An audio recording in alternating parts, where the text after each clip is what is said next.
handicap. Been an entertaining day of racing. Okay, just the one. The red light appears. They're set. Clear! Racing. Bass Straight just a bit tardily out of the gates, is back there early.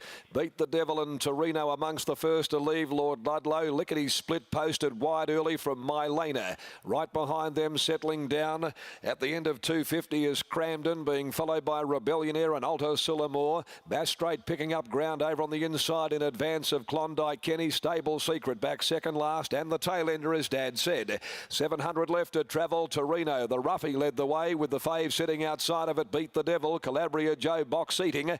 Running fourth over on the outside, Lord Ludlow. Three deep, Mylena. Rebellionaire's down on the inside next, ahead of Cramden in the middle. Lickety Split's done a mountain of work on the outside of Alto Sulamore. Bass Straight further back, Klondike Kenny, Dad said. And Stable Secret would need to probably get a big wriggle on coming around the corner. At the top of the straight, Beat the Devil. Ranges up, got about a neck, Torino, who fights back 2 lengths. Calabria Joe, Lord Ludlow, Rebellionaire, and then came Cramden. Beat the Devil got the better of Torino as they approach the 100 mark. He kicks away Beat the Devil. Lord Ludlow comes down the outside, but Beat the Devil is going to do enough to win the last over Lord Ludlow, and Calabria Joe third.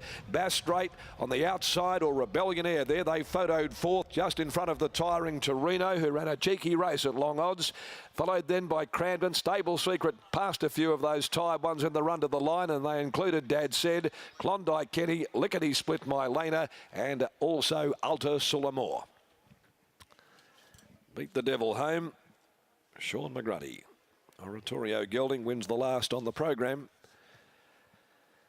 Put paid to Torino down inside the last 150. Lord Ludlow kept coming on the outside, but the post looming, and he controlled the race pretty much from the breeze. Beat the Devil. Calabria Joe will be third in.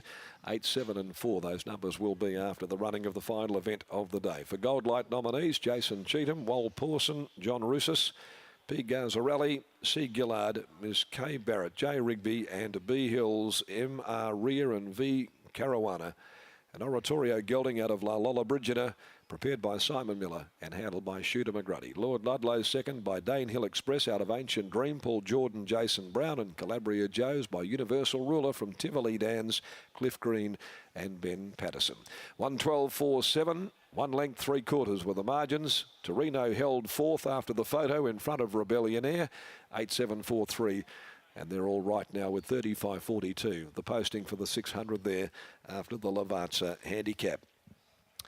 As we get back to Gareth, Simon Miller had good runners in the last 3 races on the card, but he had to be patient and wait to the very last of them, with the favourite Beat the Devil making it back-to-back victories after lumping the 59 kilos to victory first up at Northam.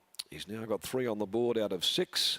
And we'll take you down now to the enclosure, Gareth, to wrap it all up from this midweek card at Ascot. Yeah, thanks very much for that, Darren. Simon Miller's about to join us here, and he's just shaking the hands of the winning owners, and I guess they'll be pretty happy. And we'll catch up with Simon now, and he brings up his first winner of the day. In fact, it might have been his second. I think it is your first winner. Well done, Simon. Thanks, Gareth. It was a good effort. Yeah, he's raw. He's just work in progress. I think usually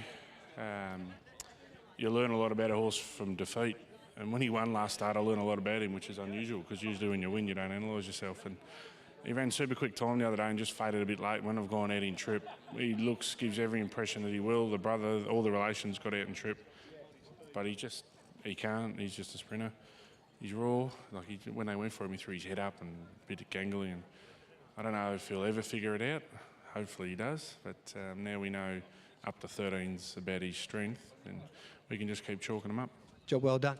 Thanks, Gareth. There's Simon Miller there, the winning trainer. So that wraps up our coverage here at Ascot.